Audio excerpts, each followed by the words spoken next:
धन्यवाद करते हैं परमेश्वर पिता प्रभु, आज के इस पवित्र दिन में प्रभु आपने आने का फजल दिया प्रभु।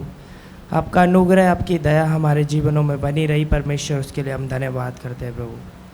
पिता परमेश्वर, सचमुच हर एक जीवन के हर एक पल, हर एक क्षण प्रभु आपने हमें संभाला प्रभु।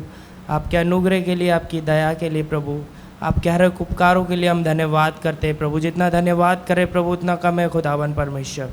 वो आपकी महिमा करते, आपकी तारीफ़ करते खुदावन प्रभु। जबकि हम यहाँ पर परमेश्वर आपकी उपस्थिति में आए खुदावन, हमारे जीवनों को प्रभु तेरे सम्मुख लाते हैं खुदा परमेश्वर पिता। हमें छू प्रभु, नई स्पर्श से प्रभु, नई सामर्थ्य से छू परमेश्वर पिता। हमारे जीवनों में परमेश्वर पिता तू काम कर खुदावन। जबकि तेरी उपस्थिति में आए प्रभु, हम में से हर एक से तू बोल और बातचीत कर खुदा। तेरे नए अभिषेक को चाहते हैं प्रभु, तू मदद कर प्रभु परमेश्वर। जबकि प्रभु क्वायर तेरी आराधना कराते परमेश्वर पिता प्रभु, हर एक क्वायर मेंबर पर परमेश्वर तेरी सामर्थ को चाहते प्रभु। तेरा आत्मा हर एक के जीवन में कार्य करे परमेश्वर पिता। वो प्रभु तेरा अभिषेक, तेरी सामर्थ बहने पाए प्रभु, हर एक के जीवन में तू काम कर खुदावन। तेरा आत्मा परमेश्वर हर एक के जीवन में कार्य करे प्रभु। इस पूरी सभा पे परमेश्वर तेरा नियंत्रण को चाहते प्रभु, तू काम कर खुदावन। आगे के समय को तेरे हाथों में सौंपते हैं प्रभु। इस प्रार्थना को यीशु नासरी के नाम में मांगते हैं, आमीन। हालेलुया। आइए हम सब अपने स्थानों पे खड़े होंगे और क्वायर के साथ आराधना में जाएंगे।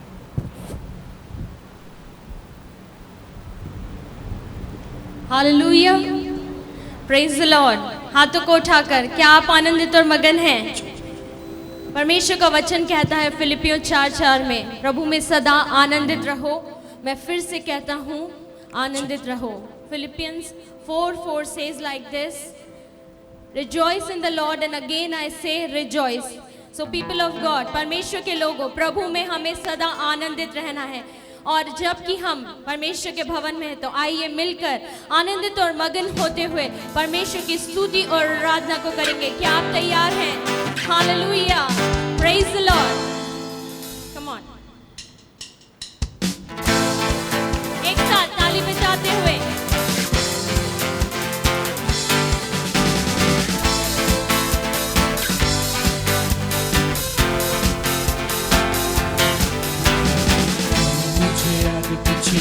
रखा है, अपना हाथ मुझे पर रखे रखा है। तूने मुझे आगे पीछे घेर रखा है, अपना हाथ मुझे पर रखे रखा है। तेरी आत्मा से भाग कर मैं कहाँ जाऊँ, तेरी आत्मा से भाग कर मैं कहाँ जाऊँ। तूने मुझे आगे पीछे घेर रखा है, अपना हाथ मुझे पर रखे रखा है। तूने मुझे आगे पीछे घेर रखा है, अपना हाथ मुझे पर रखे रखा है। मेरी आत्मा से भाग कर मैं कहाँ जाऊँ, तेरी आत्मा से भाग कर मैं कहाँ जाऊँ।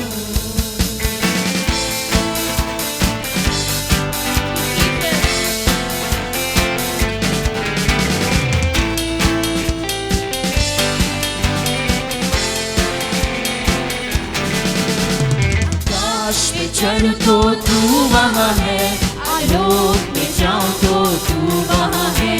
आकाश पे चढ़ूं तो तू वहाँ है, आलोक में जाऊं तो तू वहाँ है। मेरी आत्मा से भाग कर मैं कहाँ जाऊं, तेरी आत्मा से भाग कर मैं कहाँ जाऊं।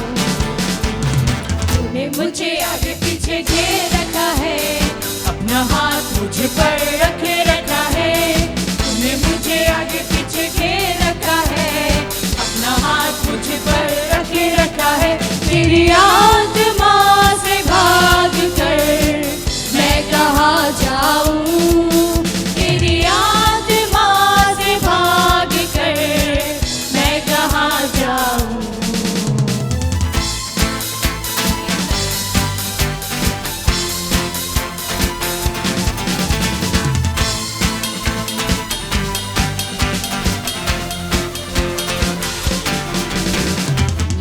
पे चलूं तो तू वहाँ है, तूफान में गिर तो तू वहाँ है, लहरों पे चल तो तू वहाँ है, तूफान में गिर तो तू वहाँ है। तेरी आत्मा से भाग कर मैं कहाँ जाऊँ, तेरी आत्मा से भाग कर मैं कहाँ जाऊँ।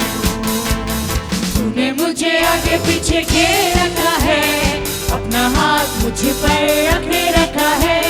तूने मुझे आगे पीछे घेर रखा है, अपना हाथ मुझ पर रखे रखा है। तेरी आत्मा से भाग कर मैं कहाँ जाऊँ, तेरी आत्मा से भाग कर मैं कहाँ जाऊँ। ओ आगे आगे यीशु चला, पीछे पीछे हम भी चले। आगे आगे यीशु चला, पीछे पीछे हम भी चले। Come on, action! आगे आगे यीशु चला, पीछे पीछे हम भी चले। ओ आगे आगे यीशु चला, पीछे पीछे हम भी चले। Come on, clap!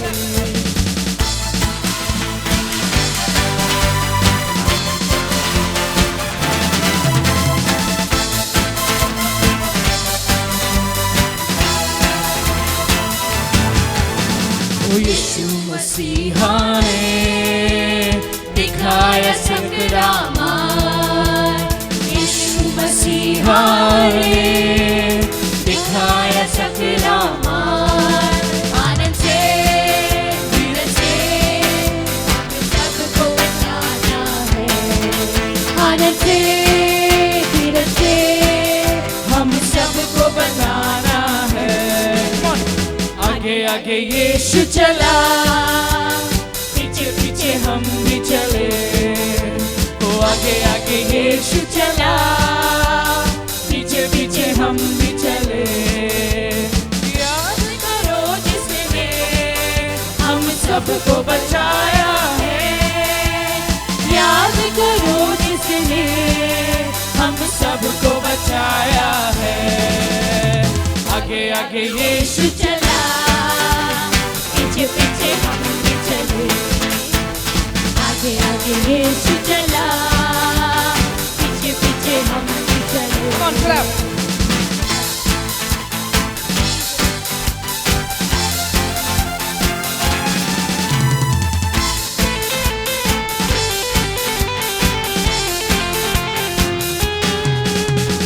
तेरी हो जय जयकार, जग का तू तारनहार। तेरी हो जय जयकार, जग का तू तारनहार। अनुग्रह ज्योति जीवन प्रदान किया, अनुग्रह ज्योति जीवन प्रदान किया। आगे आगे यीशु चला, पीछे पीछे हम भी चले। ओ आगे आगे यीशु चला, पीछे पीछे हम भी चले।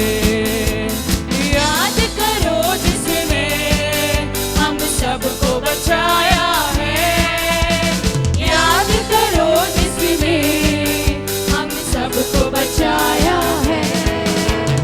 आगे आगे यीशु चला, पीछे पीछे हम भी चले। आगे आगे यीशु चला, पीछे पीछे हम भी चले।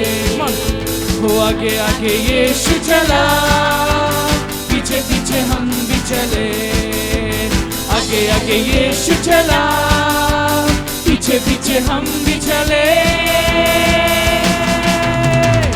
हालेलुया।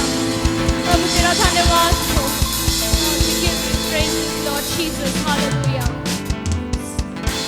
सच में परमेश्वर ने हमें वो मार्ग दिखाया है जिसमें आज हम पाए जाते हैं। सच में परमेश्वर ने अपने लहू को बहाकर अपने जीवन को देकर हमें एक नया जीवन प्रदान किया है। ताली बजा के उस परमेश्वर का धन्यवाद दें।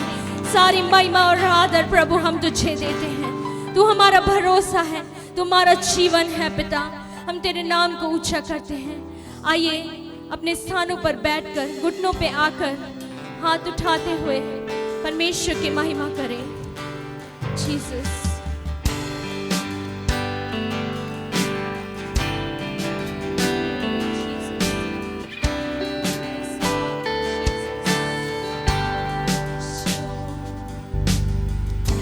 यीशु मसीह भरोसा मेरा,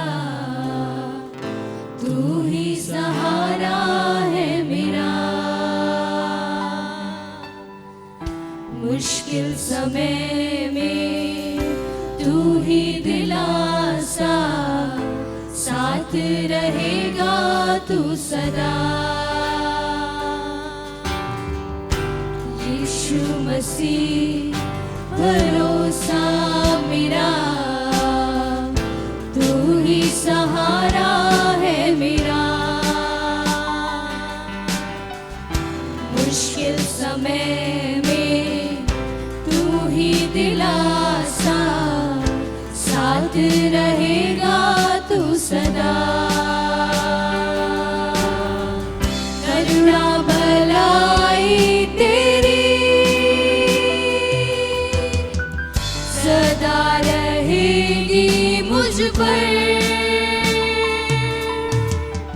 तेरी विश्वास योग्यता देखूंगा मैं उम्र भर। मैं हाथ उठाकर गाऊंगा, यीशु तेरा नाम रहे ऊंचा। मैं हाथ उठाकर गाऊंगा, यीशु तेरा नाम रहे ऊंचा।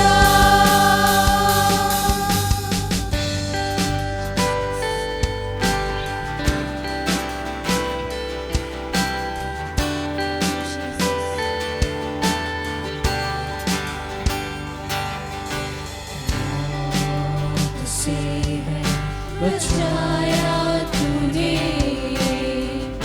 जीवन नया है दे दिया। नाम लेकर पुकारा मुझे, महिमा से मुझको भर दिया। मौत से है बचाया तूने,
उठाकर गाएंगे, यीशु तेरा नाम रहे ऊंचा। तेरा ही नाम रहे ऊंचा। हाथ उठाकर गाएंगे, यीशु तेरा नाम रहे ऊंचा।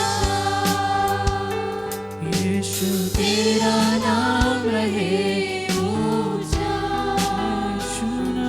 यीशु तेरा नाम रहे ऊंचा। यीशु तेरा नाम रहे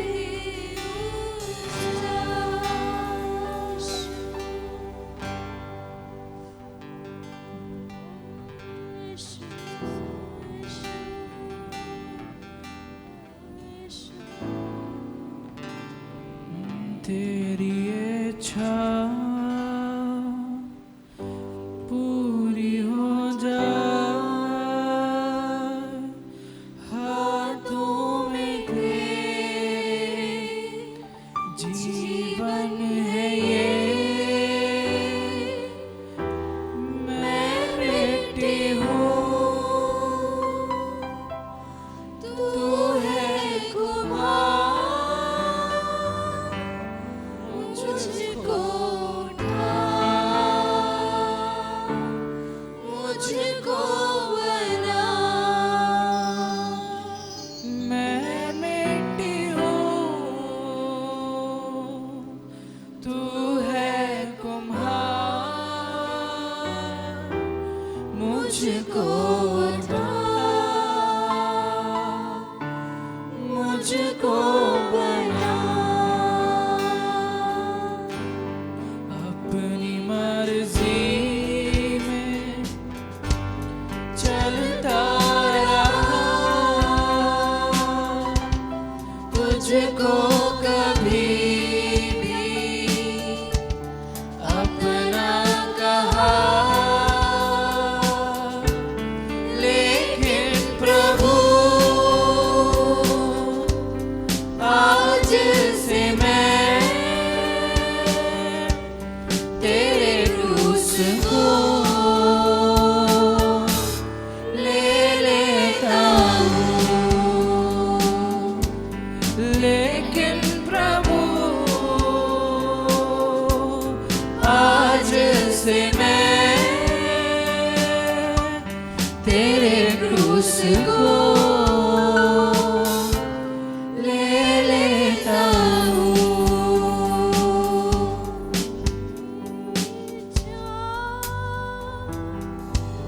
पूरी हो जा। कहिए प्रभु को कि प्रभु केवल तेरी इच्छा मेरे जीवन में पूरी हो, किसी मनुष्य की नहीं, मेरी स्वयं की नहीं, परंतु प्रभु तेरी इच्छा मेरे जीवन में पूरी हो। यीशु तू है कुम्हार,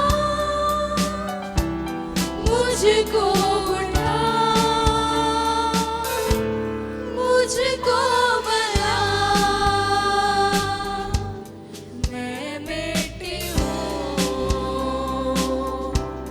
तू है कुम्हार,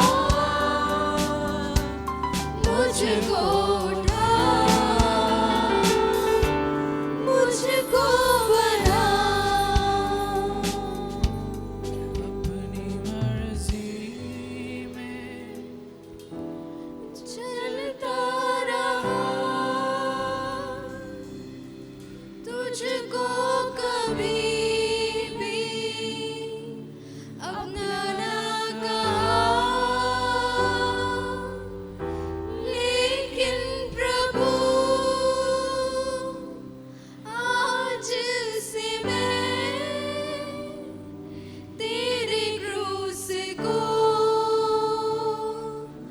ले लेता हूँ। यीशु तेरी इच्छा मेरे जीवन में पूर्ण होने पाए।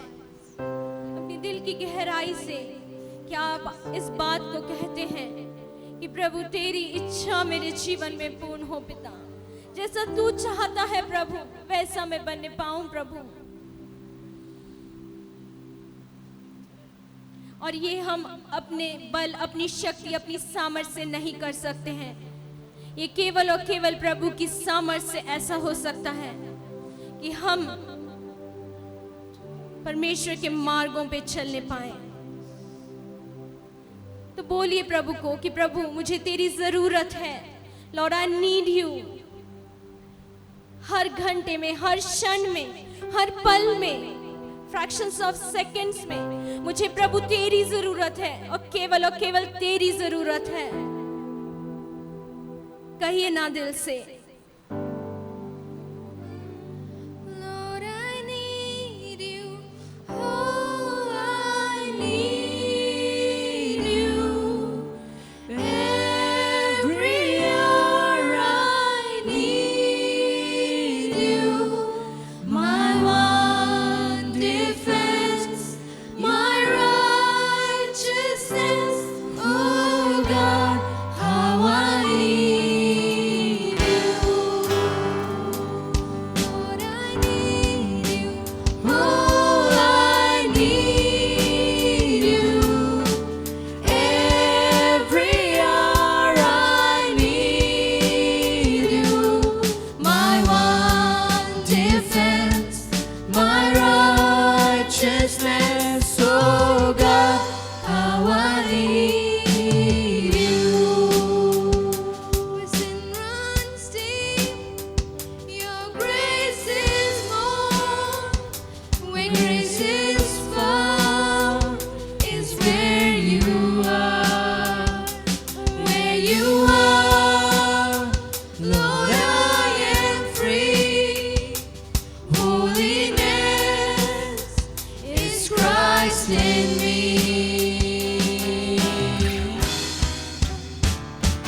Lord, I need you. Oh, I need you. Every hour I need you. My one defense, my righteousness. Oh God, how I need you.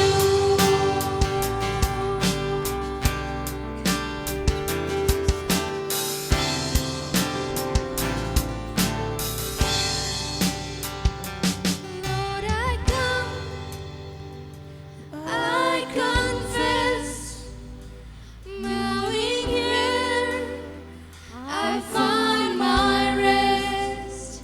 Without you, I fall apart. You're the one that guides my heart.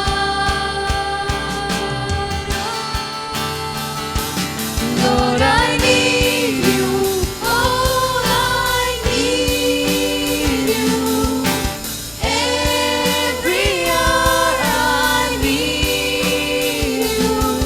My one defense, my righteousness. Oh God, how I need you.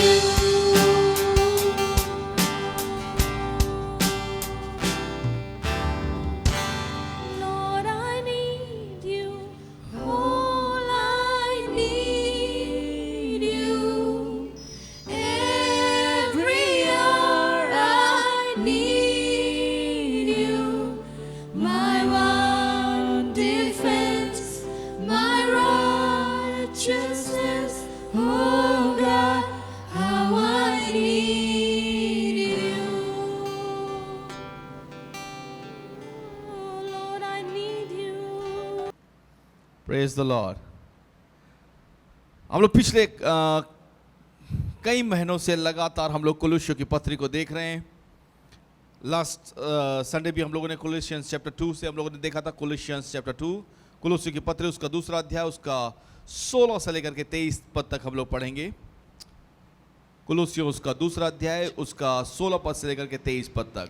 इसीलिए खाने पीने या पर्व या नए चांद या सब के विषय में तुम्हारा कोई फैसला न करे, क्योंकि ये सब आने वाली बस बातों की छाया है, पर मूल वस्तुएं मसीह की है।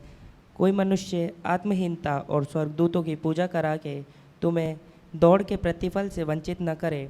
ऐसा मनुष्य देखी हुई बातों में लगा रहता है और अपनी शारीरिक समझ पर व्यर्थ फूलता है और उस शिरोमणि को पकड़े नहीं रहता जिससे सारी देह जोड़ों और पट्टों के द्वारा पालन पोषण पाकर और एक साथ गठकर परमेश्वर की ओर से बढ़ती जाती है। जबकि तुम मसीह के साथ संसार की आती शिक्षा की ओर से मर गए हो, तो फिर क्यों उनके समान जो संसार के है जीवन बिताते हो? तुम ऐसी विधियों के वश में क्यों रहते हो कि यह न छूना, उसे न चखना और उसे हाथ न लगाना? ये सब वस्तुएं काम में लाते लाते नष्ट हो जाएगी, क्योंकि ये मनुष्यों की आज्ञाओं और शिक्षाओं के अनुसार है। इन विधियों में अपनी इच्छा के अनुसार गढ़ी हुई भक्ति की रीति और आत्महीनता और शारीरिक योगाभ्यास के भाव से ज्ञान का नाम तो है, परंतु शारीरिक लालसाओं को रोकने में इनसे कुछ भी लाभ नहीं होता। आमेन। यहाँ पे हम लोग आज जो हम लोग देखेंगे वह है 18 और 19 पद, कोलोसियंस चैप्टर 2 वर्स 18 एंड 19। हम लोगों ने लास्ट संडे जो है वह 16 और 17 देखा था, जहाँ पे हम लोगों ने बात किया था कर्मकांड के विषय में। कर्मकांडवाद, कलीसिया में यीशु मसीह की जो कलीसिया है, उस पवित्र कलीसिया के अंदर में जो है कर्मकांड प्रवेश कर गया और लोग कर्मकांड के अनुसार से जीवन को व्यतीत करने लगे। इवन आज की कलीसिया में भी जो है कर्मकांड या लीगलिज्म जो है वो प्रवेश कर गया और लोग जो है बहुत सी और ढेर सारी चीजों पर विश्वास या भरोसा करने लगे और कहने लगे कि जो है मसीह में साबित होने के लिए या मसीह कहलाने के लिए जरूरी है कि तुम इन कर्मकांडों का पूरा करो, इन कर्मकांडों के अनुसार से जीवन को चलाओ। परंतु हम लोग जब 18 और 19 पद देखते तो हम लोग को यहाँ पे और कुछ देखने को मिलता है। यह है यहाँ पे रहस्यवाद। अगर आप देखेंगे तो यहाँ पे कलीसिया के अंदर यीशु मसीह की कलीसिया जो उसके शिष्यों ने शुरू करी, यहाँ पर रहस्यवाद प्रवेश कर गया है। लोग जो हैं कुछ और चीजों पे भरोसा करने लगे हैं, कुछ और बातों पे भरोसा करने लगे हैं और वे मसीह की देह में रह करके अलग रूप में सेवकाई को करने लगे हैं, अलग बातों में ध्यान को देने लगे हैं। और यदि आप देखेंगे तो आप पाएंगे कि इवन आज वर्तमान समय में भी बहुत सी बार लोग जो है ऐसी भावनाओं, ऐसी कलीसियाओं के भाग बन रहे हैं, ऐसी उपासना और आराधना कर रहे हैं जहां पर रहस्यवाद शामिल है, मिस्टिसिज्म शामिल है, जहां पे लोग अपने उन तौर तरीकों को अपना रहे हैं। मेहरबानी से 18 और 19 पद पढ़ दें। कोई मनुष्य आत्महीनता और स्वर्गदूतों की पूजा करा के तुम्हें दौड़ के प्रतिफल से वंचित न करे। ऐसा मनुष्य देखी हुई बातों पे मन लगा रहता है और अपनी शारीरिक समझ पर व्यर्थ फूलता है और उस शिरोमणि को पकड़े नहीं रहता जिससे सारी देह जोड़ों और पट्टों के द्वारा पालन पोषण पाकर और एक साथ गठकर परमेश्वर की ओर से बढ़ती जाती है। मैं आपका ध्यान इस ओर लेकर के जाना चाहता हूं कि कोई मनुष्य, यहां पे लिखा हुआ है कोई मनुष्य, अपने पड़ोसी से बोलिए कोई मनुष्य, कोई भी व्यक्ति, एनीवन शुड नॉट, क्या नहीं करे, आपको व्यर्थ दीनता में, अब दीनता तो अच्छी बात है, दीनता और नम्रता तो कैसी बात है, अच्छी बात है। God wants us all to be humble. परमेश्वर चाहता है कि हम सब हम्बल रहें, हम नम्र रहें, हम दीन रहें। पर यहां पर लिखा हुआ है क्या ना कर दें, मनुष्य दीनता, और कोई मनुष्य तुम्हें दीनता और स्वर्गदूतों की पूजा करा के तुम्हें दौड़ से वंचित ना कर दे। पड़ोसी से बोलिए वंचित नहीं होना है, क्योंकि ये जो दीनता है ये गर्व से फूली हुई दीनता है, ये समस्या है। कलीसिया में उस समय में लोग जो है जब इस रहस्यवाद के भागीदार हो जा रहे थे, जब लोग जो है इस मिस्टिसिज्म के भागीदार हो जा रहे थे, जब लोग जो है इस उसमें चले जा रहे थे कि यहां पर आपको स्वर्गदूत की पूजा करनी है, तो वे बता रहे थे कि आप कलीसिया में एक्चुअल में ऐसे ही आ जाने के लिए योग्य नहीं हैं, आपको योग्यता साबित करनी पड़ेगी। और कलीसिया जो है उस समय में जहां पे रहस्यवाद चालू हो गया था, इस कुलुस्से की कलीसिया में भी, वहां पर वे लोग कह रहे हैं, क्योंकि वहां पे यहूदी लोग थे और वे कह रहे हैं कि अरे हम यहूदी हैं, हम तो जन्मजात यहूदी हैं, परमेश्वर के लोग हैं, परमेश्वर की चुनी हुई पूजा है, प्रजा है, और हमें तो जो है प्रवेश करना है। और देखो, हम इन सारे विधि विधानों को पूरा करते हैं, हम इन सारे कर्मकांडों में सही साबित होते हैं। पहला चीज, क्या हमको बिल्कुल योग्य ठहराता है, योग्यता में लेकर के आता है? पहला चीज वो कहते हैं कि हम यहूदी हैं, हम परमेश्वर के लोग हैं। दूसरा चीज, हम सारे कर्मकांडों को पूरा करते आए हैं, हमें बाइबल मालूम है, पुराना नियम मालूम है, और हम सारे नियमों को पालन करते हुए आए हैं, उन सारे विधि विधानों को पालन करते हुए आए हैं, इसलिए हम कलीसिया में रहने के योग्य हैं। मसीही लोग उस समय जो यहूदी नहीं थे, जो गैर यहूदी थे, उनके लिए जो है बड़ा चुनौती हो गया, क्योंकि वे अपने आप को अयोग्य मान रहे हैं। क्योंकि यहां कुछ लोग हैं, धर्म के ठेकेदार, जो कह रहे हैं कि तुम अयोग्य हो, तुम योग्य नहीं हो, क्योंकि तुम ना तो यहूदी हो, ना तो परमेश्वर के लोग हो। दूसरा चीज, तुम्हें कुछ मालूम नहीं है, तुम्हें व्यवस्था नहीं मालूम है, तुम्हें नियम नहीं मालूम है, तुम उस व्यवस्था के अनुसार से अपने जीवन को नहीं जी रहे हो, इसलिए तुम अयोग्य हो। इसलिए क्योंकि तुम अयोग्य हो, तुम्हें योग्य बनना पड़ेगा, और योग्य बनने के लिए कुछ काम करने पड़ेंगे। और मिस्टिसिज्म जो है, रहस्यवाद जो है, यहां पर इन लोगों को अयोग्य ठहरा रहा है। मेरे प्रियो, यदि आज आप कलीसिया को देखेंगे तो कई बार आप पाएंगे कि जो लोग बरसों से मसीही हैं, वे कहते हैं हम जन्मजात मसीही हैं, हमारे पूर्वजों ने जो है मसीह को ग्रहण किया।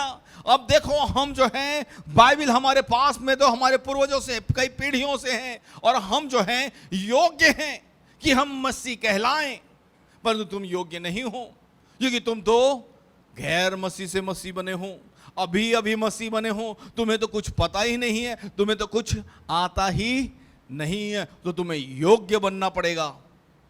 और योग्य बनने के लिए कुछ कर्मकांड को करना पड़ेगा, कुछ विधि विधानों को मानना पड़ेगा।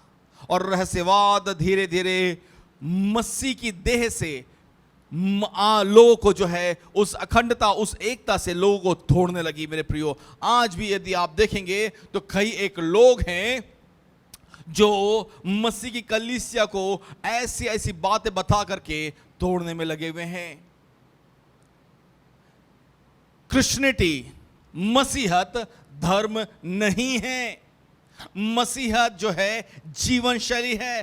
Christianity is not a religion, Christianity is a lifestyle. मसीहत जो है वो जीवन शैली है, और इसलिए जरूरी है कि जीवन शैली को जिसने स्थापित किया मसीहत को, अर्थात यीशु मसीह को, उसके अनुसार अपनाया जाए। This morning we were listening a message, हम लोग आज सुबह जो है संदेश को सुन रहे थे, प्रेम के बारे में, क्षमा के बारे में, अपनाए जाने के बारे में, ताकि हम परमेश्वर की संतान ठहरें।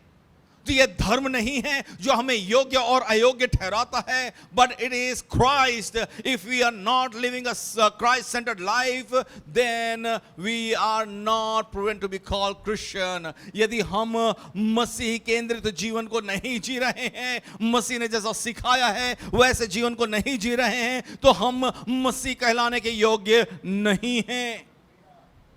कई बार लोग जो है क्या करना है और क्या नहीं करना है उसके आधार पर योग्य और अयोग्य ठहराते हैं। पर मैं आपको बताना चाहता हूं, यह समस्या प्राथमिक चर्च में भी था, अर्ली चर्च में भी था, पौलुस प्रेरित और यीशु मसीह के और जो शिष्य थे उनके समय में भी था। क्योंकि क्या हो रहा है, लोग अलग अलग धर्मों से, अलग अलग विचारों से मसीहत में आते जा रहे हैं, और उन विचारों को भी जहां से वे आए हैं कलीसिया में लेकर के आ रहे हैं, और कलीसिया लगातार जो है इन बातों का खंडन करते जा रही है। यहां कुलुस्सियों की कलीसिया को भी पौलुस इस पत्री को लिख के कह रहा है, खंडन करो ऐसी बातों का जो तुम्हें रहस्यवाद में लेकर के जाते हैं।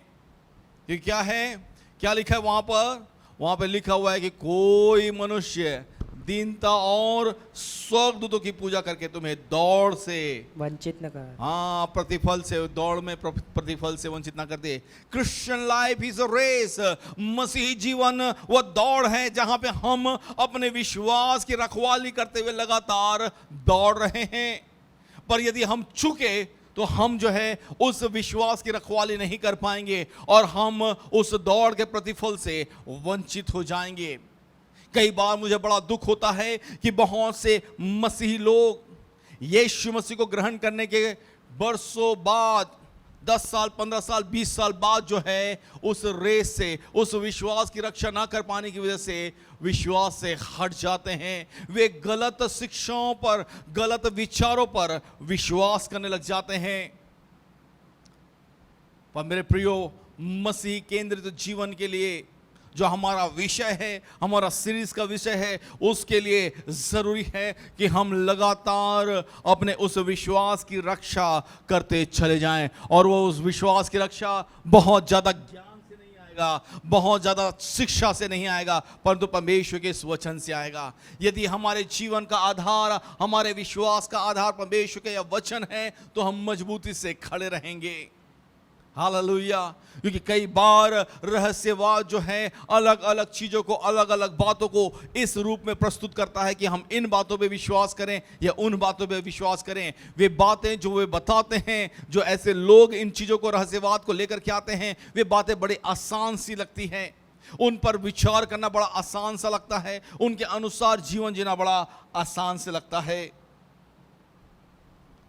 तो समस्या यह है कि लोग जो है कह रहे हैं कि तुम्हें क्या करना है, तुम्हें जो है इन बातों पर विश्वास नहीं करना है। लिखा हुआ है वहां पर कौन सी बात?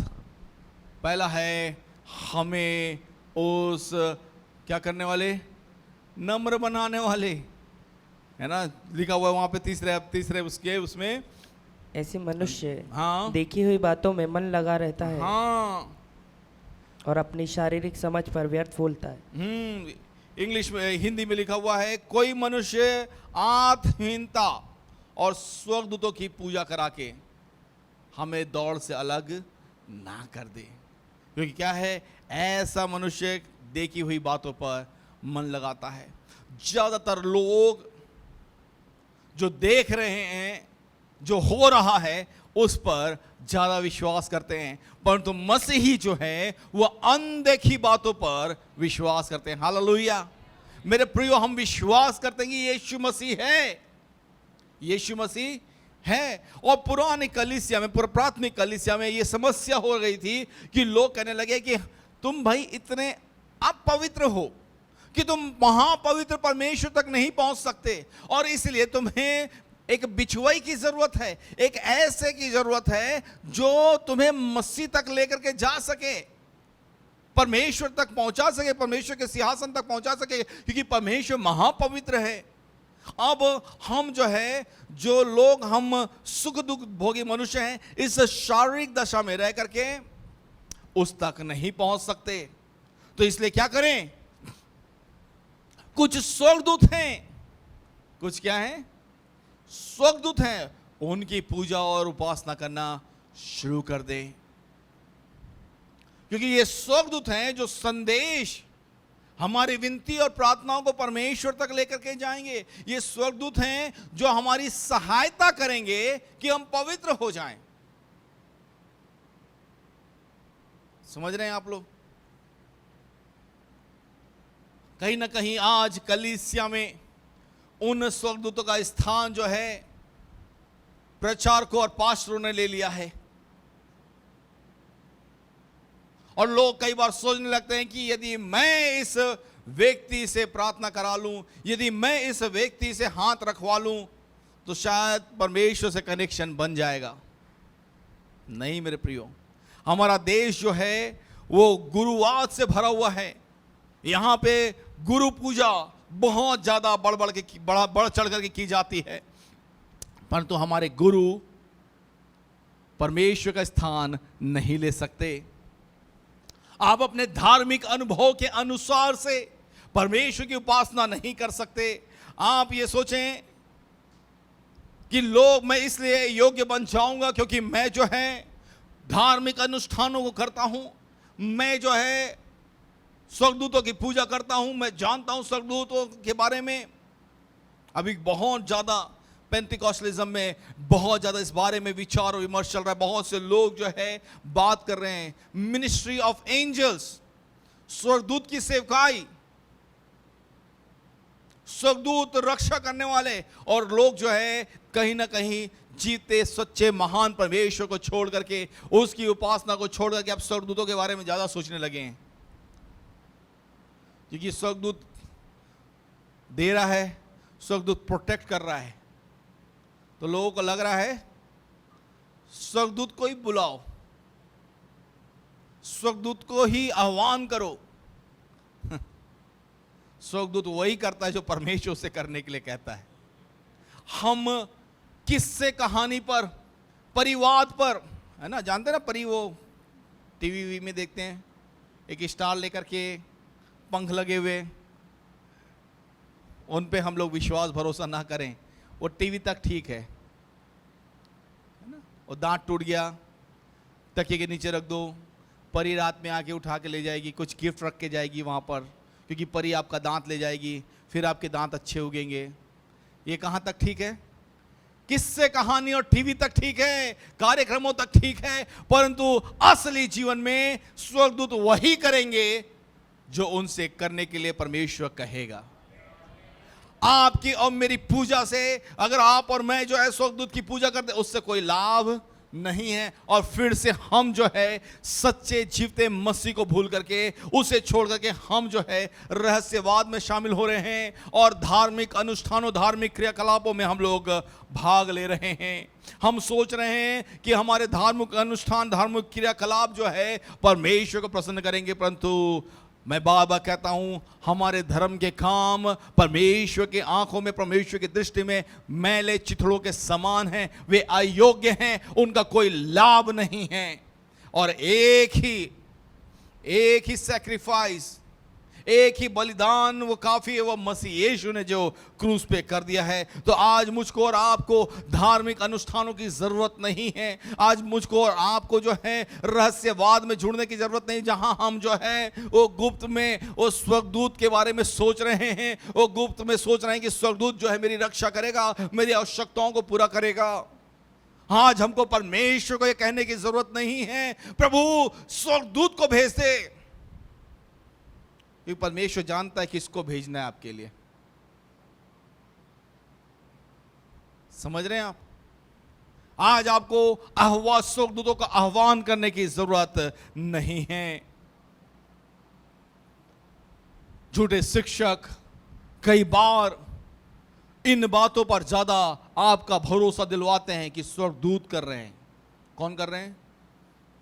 पर जब तक उनसे कहा ना जाए वे नहीं करेंगे। एक अनुमान है जो बताता है कि कलीसिया जो है, प्राथमिक कलीसिया जो है, उसमें जो है स्वर्गदूतों की उपासना शुरू हो गई। और 363 ईस्वी तक जो है लौदीकिया और बहुत ढेर सारी कलीसियां जो एशिया माइनर में पाई जाती थी, वे स्वर्गदूतों की उपासना भी करने लगी।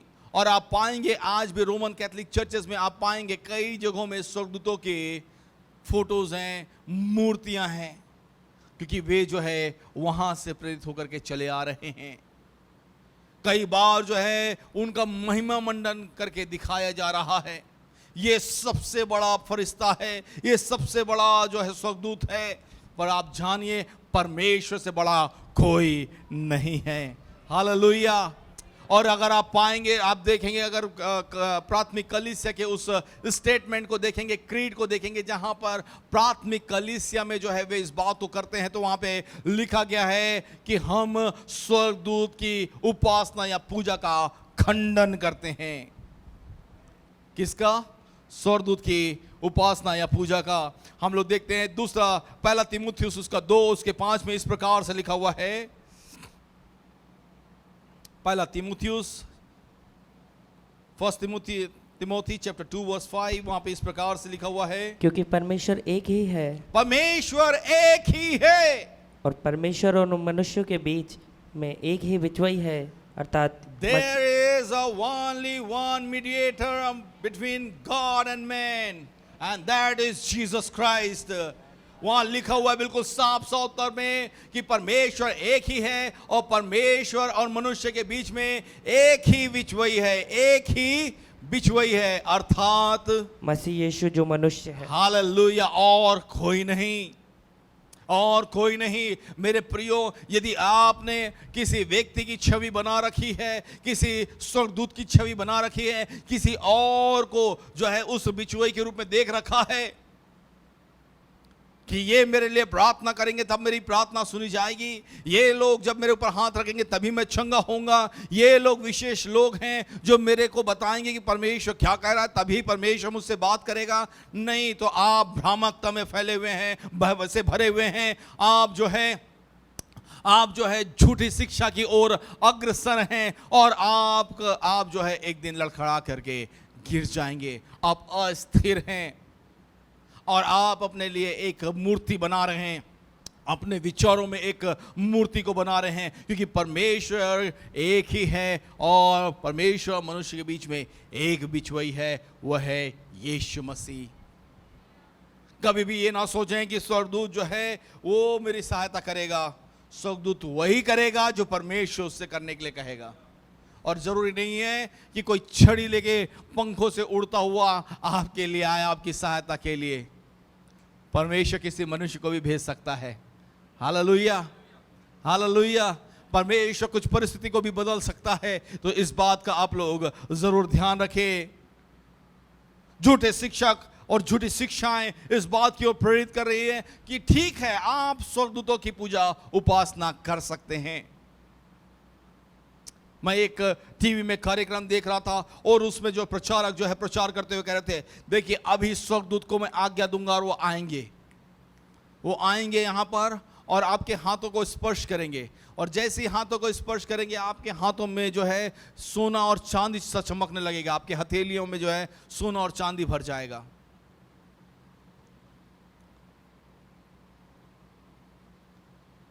यदि आप भी ऐसे विचार से भरे हुए हैं कि स्वर्गदूत आकर के ऐसा करेगा वैसा करेगा, तो मैं आपको कह रहा हूं, फिर से कह रहा हूं, जब तक परमेश्वर आज्ञा नहीं देगा ऐसा कुछ आप आह्वान करने की कोशिश ना करें, आप उस स्वर्गदूत को अपने से बुलाने की कोशिश ना करें, क्योंकि हो सकता है कोई दूसरा प्रकार का आ जाए और बताए कि वह स्वर्गदूत है, क्योंकि वो तो भेष बदलने वाला बहुरूपिया है।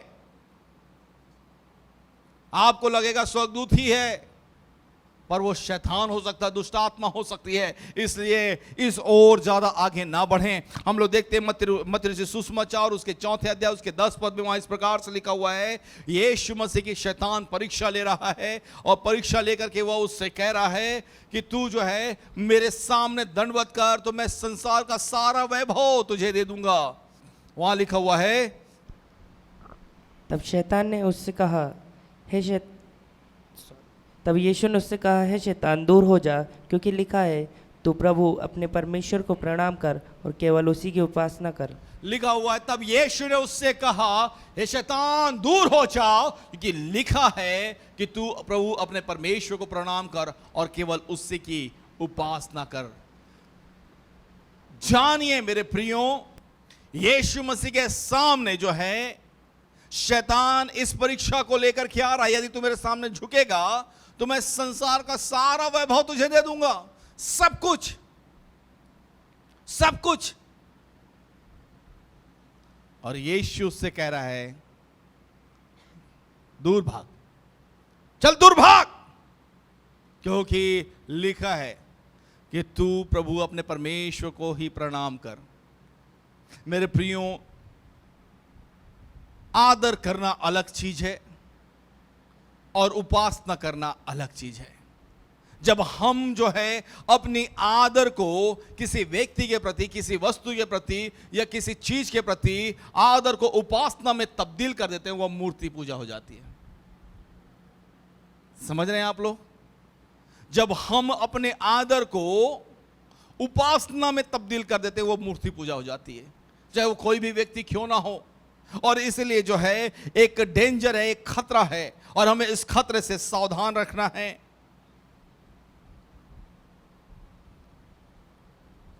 प्रकाशित वाक्य उसका 19 अध्याय और उसका 10 पद, वहां पर स्वर्गदूत क्या कह रहा है, क्योंकि यूहन्ना भी जो है इस स्वर्गदूत की उपासना करने की कोशिश कर रहा है, और वहां पे लिखा हुआ है, तब मैं उसको दंडवत करने के लिए उसके पांव पर गिर पड़ा। हाँ उसने मुझसे कहा, देख, ऐसा मत कर, मैं तेरा और तेरे भाइयों का संगी दास हूँ, जो यीशु की गवाही देने पर स्थिर हूँ, जो स्थिर है।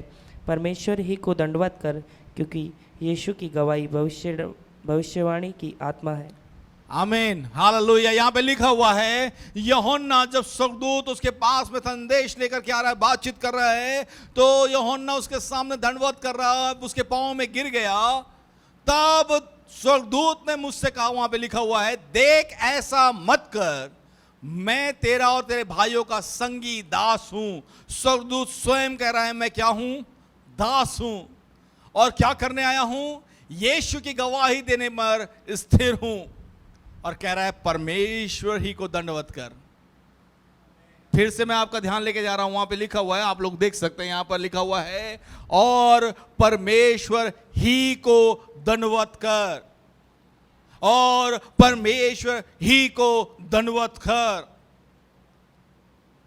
हम जानते हैं, भारतीय लोग इसे बहुत अच्छे से समझ सकते हैं। दंडवत का अर्थ है उपासना करना, आराधना करना, पूरे रूप से समर्पित करते हुए अपने आप को। और यहां पे स्वर्गदूत यूहन्ना को चेता रहा है, सावधान कर रहा है, और कह रहा है, और परमेश्वर ही को दंडवत का, परमेश्वर ही को, और कोई नहीं। जहां पे ही शब्द आ गया, वहां पे और कोई नहीं है। जब हम कहते हैं प्रभु यीशु मसीह भी परमेश्वर है, तो हम उसको जनरलाइज कर देते हैं, सबके लिए सामान्य रूप से बता देते हैं। पर जब हम कहते हैं यीशु ही परमेश्वर है, तब हम कहते हैं there is a one God. हम उसी पर जोर दे रहे हैं। और मेरे प्रियो, आप जानिए, आपके और मेरे लिए जरूरी है कि हम जो है परमेश्वर ही की आराधना करें। समस्या क्या है? समस्या यह है कि लोग कई बार भूल जाते हैं कि उन्हें जो है परमेश्वर ही को दंडवत करना है, परमेश्वर ही की आराधना करना है। क्योंकि कई बार एक मनुष्य आत्महीनता और स्वर्गदूतों की पूजा करा के हमें दौड़ से अलग करने की कोशिश करने लग जाते हैं। ऐसा मनुष्य देखी हुई बातों पर लगा रहता है और अपने शारीरिक समझ पर व्यर्थ फूलता है। दूसरी समस्या क्या है? समस्या यह है कि वे जो देख रहे हैं रहस्यवाद में, वे उसी पर ही विचार किए हुए हैं, उसी को पकड़े हुए हैं और अपनी समझ पे व्यर्थ फूल रहे हैं कि हमें सारा ज्ञान है, हमें सब कुछ मालूम है। पर आप जानिए, हमारा ज्ञान सीमित है, उसका ज्ञान असीमित है। हम अपने ज्ञान से उसके ज्ञान की तुलना नहीं कर सकते हैं। हम सीमित ज्ञान वाले लोग हैं और कई बार हम जो है उन बातों के बारे में बात करने लग जाते हैं जो हमने देख रखी है। ज्यादातर लोगों को जब पूछा जाता है गवाही के बारे में, कैसे वे प्रभु में आए, कैसे वे प्रभु में बढ़े, तो ज्यादातर लोग जो है अपने 15 साल या 20 साल पहले के अनुभव ही को बांटते हैं। 20 years back, 10 years back, अच्छी बात है, परंतु वर्तमान में आपका परमेश्वर के साथ में क्या अनुभव है? पवित्र आत्मा के साथ में आपको क्या अनुभव है? कैसे आज भी यीशु मसीह का वह क्रूस का लहू, उस क्रूस पे बहाया गया लहू आपके जीवन में काम कर रहा है? क्या आप आज भी उस मसीह अनुभव में बढ़ रहे हैं? उसके बारे में चर्चा कोई नहीं करता। 20 साल पहले का अनुभव, और मेरे प्रियो जानिए, आप उस अनुभव की गई बात को, उस देखी हुई बात को ही देख पा रहे हैं, उस पर ही भरोसा रख पा रहे हैं, उसी के अनुसार से जीवन चला रहे हैं और आप चाहते हैं कि दूसरे लोग भी ऐसा करें। पर मैंने बताया, मसीहत जो है वह अनदेखी बातों पर विश्वास करता है। हम देख नहीं रहे हैं पर हम विश्वास कर रहे हैं कि मसीह है। हमने अनुभव करके हम मालूम करते जा रहे हैं, परंतु हम पहले बिना देखे विश्वास कर रहे हैं और हम बढ़ते चले जा रहे हैं। तो हमारे आत्मिक जीवन में जब हम बढ़ रहे हैं तो हमें जानना है कि ऐसे लोग, कैसे लोग जो अपने शारीरिक समझ पे फूल रहे हैं, घमंड, ऐसे लोग नाश हो जाएंगे। वे स्वयं मसीह दौड़ से वंचित हैं, उस विश्वास की दौड़ से, उस अनंत जीवन की दौड़ से वंचित हैं और हमें भी वंचित कर रहे हैं, हमें भी रोक रहे हैं। तो ऐसे लोगों को आपको रोकने ना दें।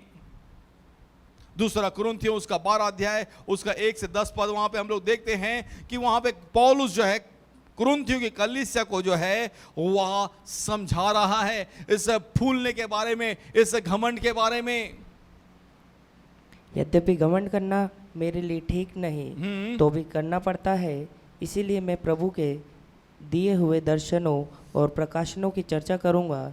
मैं मसीह में एक मनुष्य को जानता हूँ, 14 वर्ष हुए कि न जाने देह सहित न जाने देह रहित परमेश्वर जानता है, ऐसा मनुष्य तीसरे स्वर्ग तक उठा लिया गया। मैं ऐसे मनुष्य को जानता हूँ, न जाने देह सहित न जाने देह रहित परमेश्वर ही जानता है कि स्वर्ग लोक पर उठा लिया गया। और ऐसी बातें सुनी जो कहने की नहीं और जिनका मुंह पर लाना मनुष्य को उचित नहीं।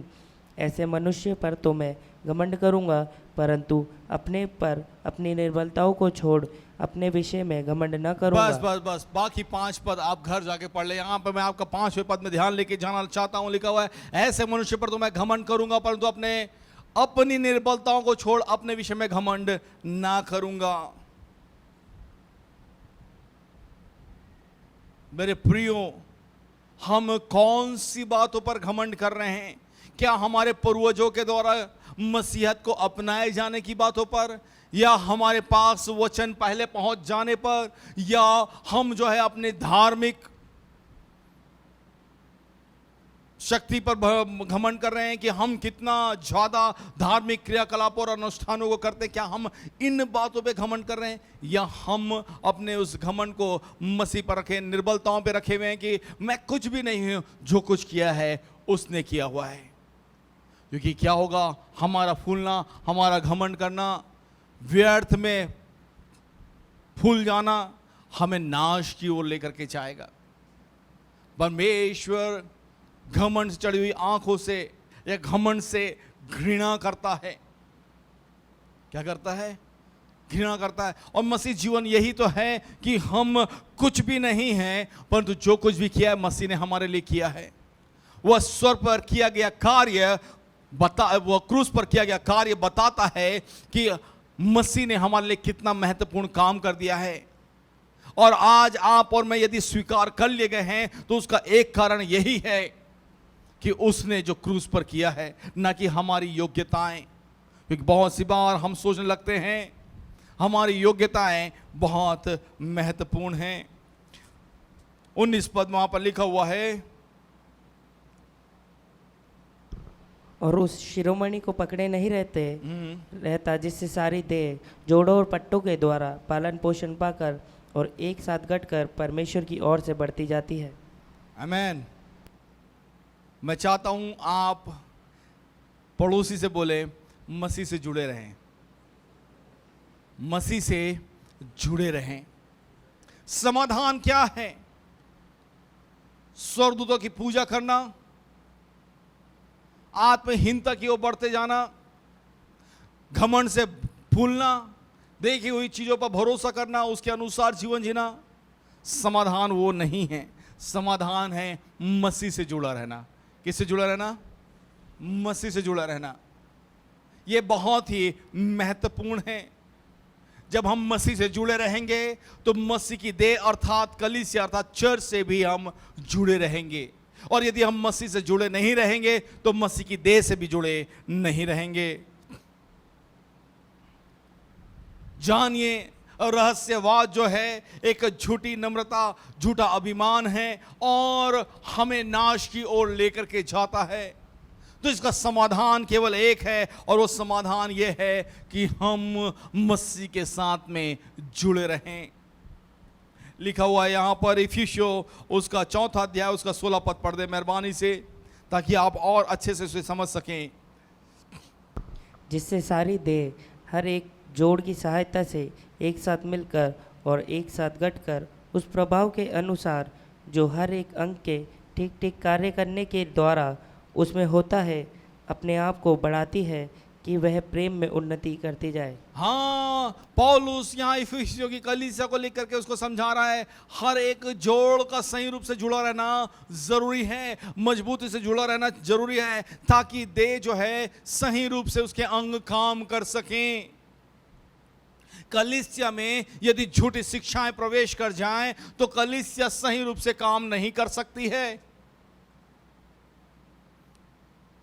इसलिए जरूरी है कि कलीसिया सही रूप से काम करे, वो मसीह के साथ जुड़ी रहे, हर एक अंग देह के साथ सही रूप से जुड़ा रहे।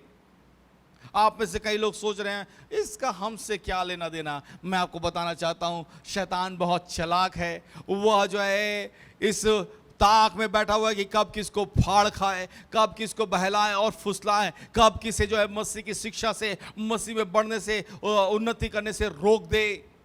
और वह जो है विभिन्न हथकंडों को अपना रहा है, विभिन्न प्रकार के खानियों को अपना रहा है, और वह इस ताक में बैठा हुआ है कि कैसे कलीसिया की अखंडता और एकता को तोड़े। और वह कई बार लोगों के बीच में कानाफूसी करा करके कई बार जो है और अलग अलग प्रकार से जो है उस एकता को तोड़ना चाहता है। और यदि आप और मैं नहीं समझ पाए कि ये रहस्यवाद, ये लीगलिज्म जो है कैसे कलीसिया में प्रभावित करते, कैसे कलीसिया में प्रभाव को डालते हैं, तो आप और मैं जो है कभी भी इसका शिकार हो सकते हैं। कभी भी हम जो है कर्मकांड की ओर बढ़ सकते हैं और लोगों को प्रेरित कर सकते हैं, कर्मकांड करो, कर्मकांड करो।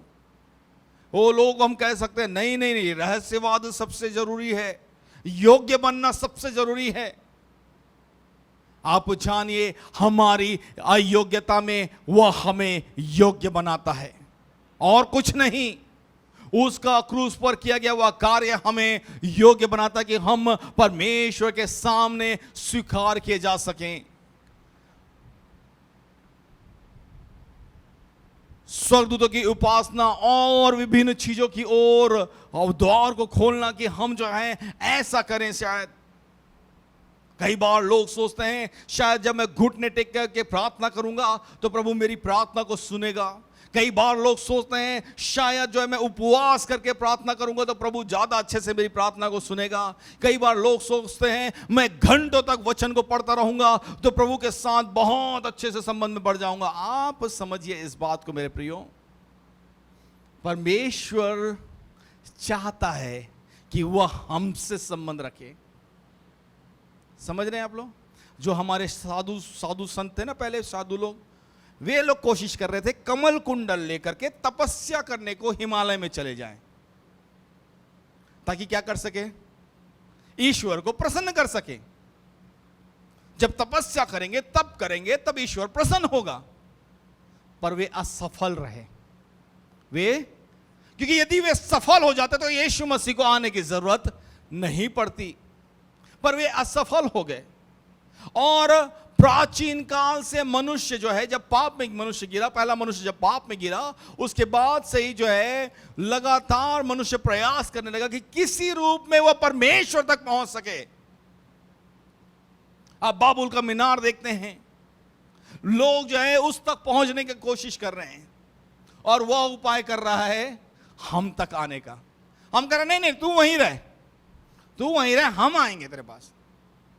हमारे पास ऐसा क्या है जो योग्य बनाता कि हम परमेश्वर तक पहुंच सकें? कुछ भी नहीं, कुछ भी नहीं। हम चाहे अपने देह को काट मार क्यों ना डालें, तब भी हम उसे प्रसन्न नहीं कर सकते। तो उसने राह बनाया कि वह अपने इकलौते पुत्र प्रभु यीशु मसीह को इस संसार में भेजा कि वह आपके और मेरे पापों के लिए मारा जाए, गाड़ा जाए, और वही यीशु तीसरे दिन मृतकों में से जी उठा। उसने मार्ग बनाया है।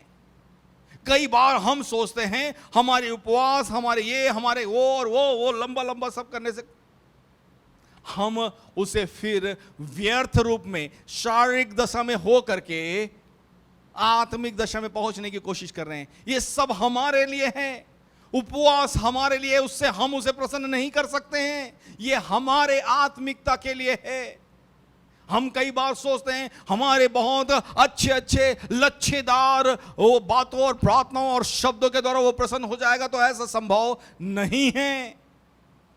हमारे अच्छे अच्छे भाषण, लच्छेदार प्रार्थनाएं, लच्छेदार शब्दों का इस्तेमाल करते हुए जो प्रार्थनाएं करते हैं, ये हमें परमेश्वर तक प्रवेश नहीं कराएंगे, परमेश्वर तक लेकर के नहीं जाएंगे, क्योंकि वह हमारे सिर्फ लच्छेदार शब्दों से प्रभावित होने के लिए नहीं बैठा है। वह हमारे दिल की हालत को जान रहा है, वह हमारे मन के विचारों को पढ़ रहा है, समझ रहा है कि क्या है।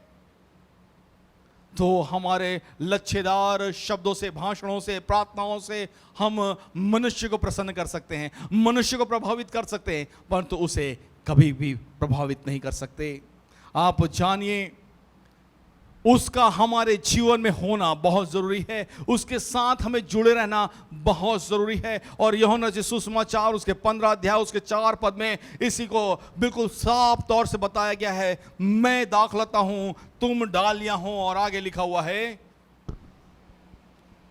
जो मुझ में बना रहता है, जो मुझ में बना रहता है और मैं उसमें, वह बहुत फल फलता है, क्योंकि मुझसे अलग होकर तुम कुछ भी नहीं कर सकते। इस बात को हमें जानना और समझना है कि हम उससे अलग होके कुछ भी नहीं कर सकते, उससे अलग होके कुछ भी नहीं कर सकते। इसीलिए उसमें जुड़े रहना जरूरी है। मसीह केंद्रित जीवन के लिए जरूरी है कि हम उसमें जुड़े रहें। मैंने रस्सी, हाँ चल,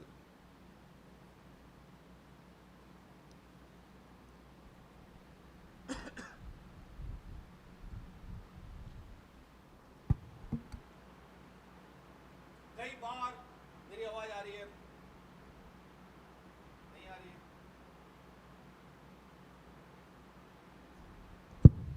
कई बार जब जो झूठे शिक्षक या झूठी शिक्षाएं हैं, रहस्यवाद, लीगलिज्म है ना, कर्मकांड, ऐसी चीजें जो है, कई बार हमें, ऐसे हाथ रखो आगे दोनों, कई बार आकर के हमें अपने उन चीजों से बांधने की कोशिश करते हैं। और एक बार जब हम बंध जाते हैं उन चीजों से, तो हम वो शिक्षाएं जहां लेके जा रहे हैं, वे शिक्षक जहां लेकर के जा रहे हैं, हम वहां जाना शुरू कर देते हैं। जैसा वो विचार बता रहे, जैसे वे बातें बता रहे, क्योंकि हमें क्या लगता है सब कुछ सही है, क्योंकि जो कह रहे हैं बिल्कुल सही है, बाइबल ही से तो बता रहे हैं, क्योंकि वे भी बाइबल खोलते हैं, पर वे आधा ही बाइबल खोलते हैं। कई बार हम कर्मकांड और रहस्यवाद में खुद फंस जाते हैं। जानते हैं कैसे? हम खुद अपना हाथ दे देते हैं। कई बार हम खुद खोजते हैं कि कुछ ऐसा होता तो अच्छा होता। जानते कारण क्या है? क्योंकि हम बचपन से अपने आसपास कर्मकांड को होते हुए देख रहे हैं, अनुष्ठानों को होते हुए देख रहे हैं, धार्मिक क्रियाकलापों को होते हुए देख रहे हैं। लोग लंबे यात्राओं में, तीर्थ यात्राओं में जा रहे हैं ईश्वर को प्रसन्न करने के लिए। लोग जो है बड़े बड़े चढ़ावे चढ़ा रहे हैं ईश्वर को प्रसन्न करने के लिए। लोग जो है बड़ा बड़ा काम कर रहे हैं। कोई सिर में बाल मुड़ा करके अपने बालों को अर्पित कर दे रहा है ना। यहां तक कि लोग अपना कुछ खून ऊन भी दे दे रहे हैं, शरीर का कुछ अंग उंग भी काट करके कई जगहों में दे रहे हैं।